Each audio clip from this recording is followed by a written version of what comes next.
Thank you for joining us today for this 2-minute video to talk about what we can do to improve attitudes towards disability in Canada.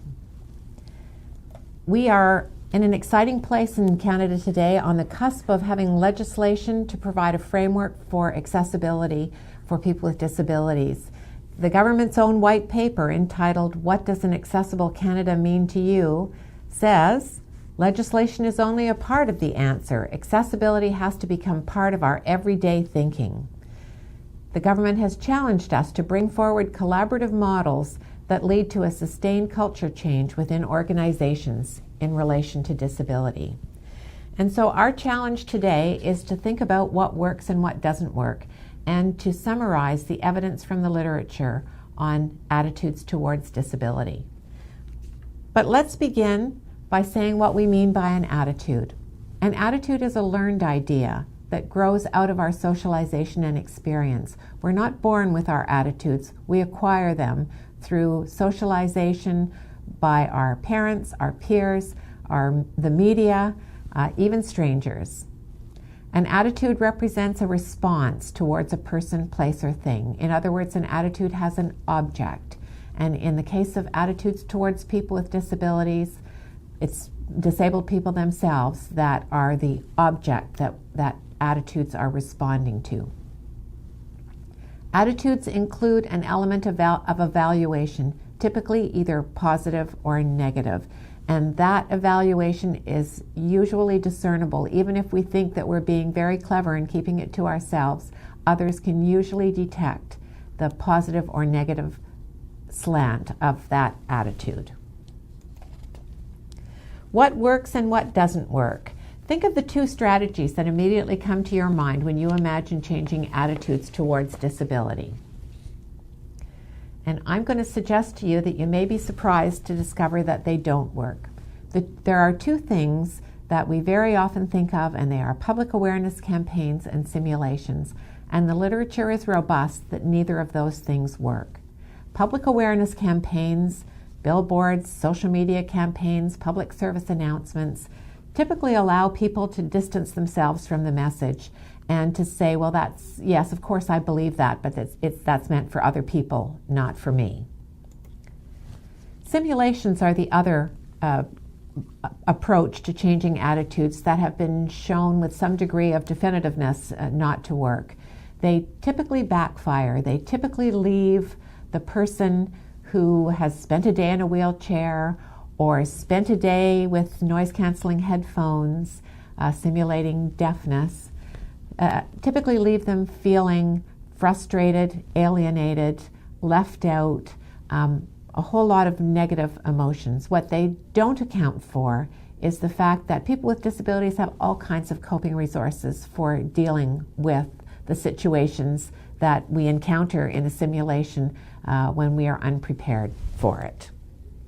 So what does work? The one thing that has been shown most definitively to work in terms of improving attitudes is contact. Contact between disabled and non-disabled people. That contact is best if it happens in a real life situation. If we can see people with disabilities in a real life role, using their strategies, using their ingenuity and their resourcefulness to perform everyday tasks that we're all called upon to perform. Even better is co-participation or contact in the context of an activity that's fun, that's active, that's a part of an active lifestyle. The research shows us that seeing people with disabilities in active roles has a very positive impact on attitudes towards disability. Rewards and incentives have also been shown to have a positive effect on attitudes towards disability. You may feel that it amounts to doing the right thing for the wrong reason, that we shouldn't have to pay people to do the right thing towards people with disabilities, but it does create contact. And that contact in turn demonstrates the benefits of working with people with disabilities, including people with disabilities, and it also demonstrates how inconsequential the costs of accessibility are, the costs of removing barriers and creating opportunities. Another approach that has been shown to be very favorable is focusing on youth. Attitudes are formed early in childhood, and if we focus on young people in terms of changing attitudes, we don't have to necessarily unlearn established or entrenched attitudes, but we create a generation of young people who take it for granted that disabled people are in our midst and are an asset and a benefit to our society. Focus on health professionals. Health professionals play an important role in everyone's lives and also in the lives of people with disabilities. Health professionals can hold some particular problematic biases that we have an opportunity while they're being trained, while they are students, we have an opportunity to have their attention and alter those attitudes using some of the strategies that we've already talked about. So there is good evidence that focusing on health professionals is an appropriate strategy for changing attitudes towards disability.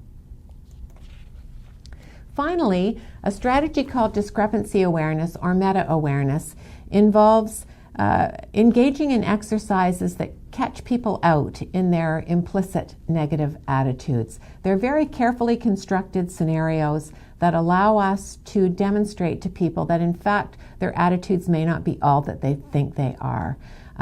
We all are unaware of many of the attitudes that we carry around, and discrepancy awareness is a strategy that demonstrates to us the discrepancy between what we say and what we really believe.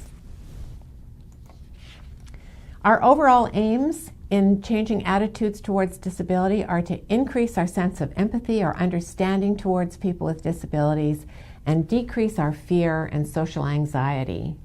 And this little acronym PEARL is the way that we do that through partnership, empowerment, respect, and listening. I want to acknowledge the people and organizations that have helped to make this work possible, and I thank you for your participation in this brief seminar. Thank you.